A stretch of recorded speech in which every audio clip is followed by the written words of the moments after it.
What's up? Brandon Lilly here. Been away for a little bit, just been grinding in the gym, trying to get stronger, trying to improve, and for me, that's just what it's all about. So I'm back, feeling really good about GPA Worlds in a couple weeks. Just fresh off a 600-pound raw bench press at Relentless. On that note, congratulations to Leroy Walker, who benched a massive 675 raw bench there. And my teammate Weston Riddle, 1810 at Relentless. It was his first big national level, bigger exposure type meet.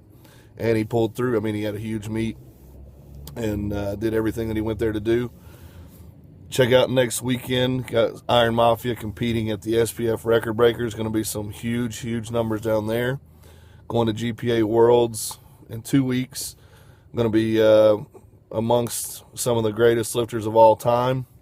That's going to be probably, to date, one of the greatest meets of all time. Everybody that's going looks strong, looks like they're peaking well.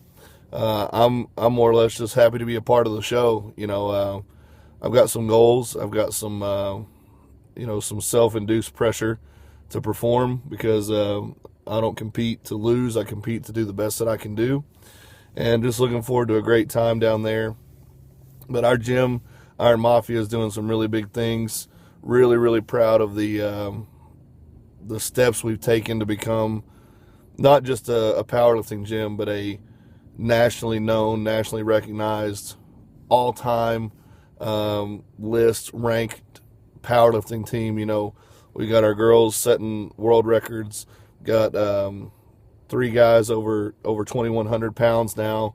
Ryan Sams is looking to go over 2,000. We've got another couple in the next year or so that'll probably go over 2,000 pounds raw. And we got a lot of good things going on in our gym. So I'm really, really proud of that. Really proud of the steps we've taken to get there, and the people that are there are pretty much, it's a family type unit, and couldn't say anything more about it. But what I was going to talk about today, my 600-pound raw bench press. People have asked me about this. How did you do it? How did you do it?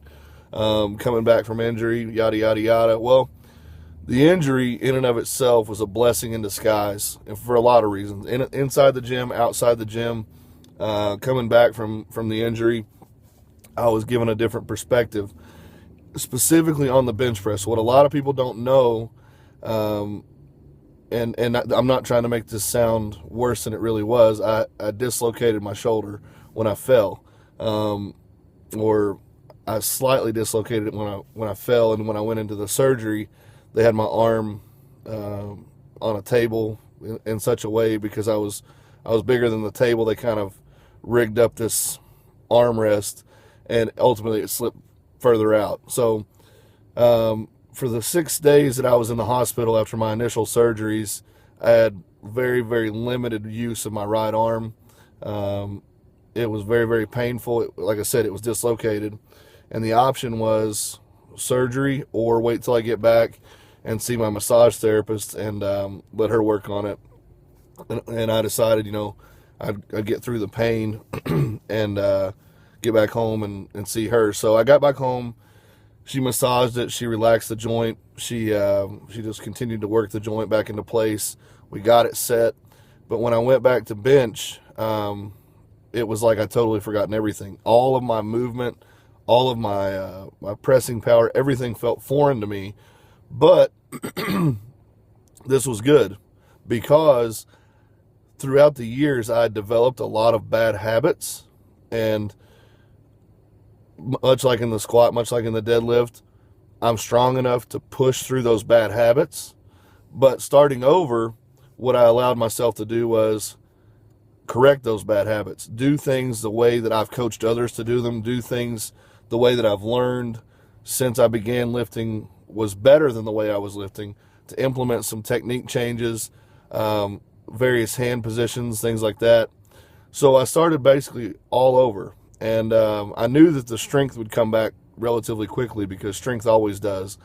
But I wanted to reinforce those form changes from the ground level. I developed the Cube Predator, which was a much more volume-intensive twice a week benching program. That was one of the flaws that I felt was on the original Cube program, was that the bench wasn't given maybe enough emphasis. So the reasoning behind that was we upped the volume, upped the intensity, and that allowed me to not only put good muscle size back on, but to develop the repetitions through, or develop the technique through a lot of repetitions. And so it was a combination of losing my ego, or really not even being able to have an ego because I was starting over, and having a good structured program laid out, and following that to a T. I never pushed for weights that weren't there or weren't in the program. I stuck to the program completely. And what happened was I started noticing that weights that used to feel hard or challenging for singles were now comfortable for doubles and triples. So I knew I was doing really well when I started getting back around the 500 range and these weights started feeling the way that they did. There were definitely days when things felt off, when things felt bad, but I stuck to the program. I stuck with the technique changes, because the technique changes that I implemented, like I said, I knew were superior to the kind of just the bullish mentality that I had before, where I would just bull through the weight. No matter how hard it was, I would just continue to bull and bull and bull, and that'll only work for so long.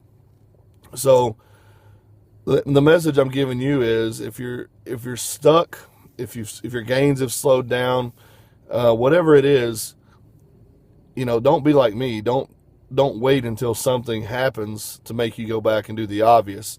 If you're stuck and you're struggling, take a few steps back and look at why it might be stuck. Is it your form? Are you doing enough repetition? Are you actually doing enough muscle activation? Are you doing the things to build the lifts the way that they should be built? If you look at a guy like Andre Milanichev, if he wants to squat more, he squats more. If he wants to deadlift more, he deadlifts more. If he wants to bench more, he benches more. But he doesn't sacrifice his form or technique for weight. And that was one of the things that I always did. 5 pounds on the bar was more important to me than proper technique. And when I was coming back from the injury, even with my squats, it's the same. I had to sacrifice the weight on the bar to perfect the technique, because if anything went off from the technique, I was putting myself in a dangerous situation. So take my advice on that. Take a few steps back at times. If things aren't going the way that you feel that they should, video yourself. See what's changed from the times when you were doing well to the times when you slowed down. See if your form's changed. See if something's off, and always have the ability to go backwards in the name of going forwards. I think the problem that the internet has created is we see, top lifters always look like they're going forward, and that's just not the case. I mean, I was just visiting with Dan Green. He was sharing some of the things that he's done, over the years, to rehab muscles and things like that. And there's been many times where he's pulled back in the name of going forward. Eric Lillibridge, when he shifted from a high bar to a lower bar position, he had to go backwards. I'm definitely going backwards for a long time. So don't be afraid of taking the steps backwards to ultimately go forward for the long term. You do that, you'll be a lot better off, you'll be a lot safer, and you'll be a lot stronger. Thanks for checking it out.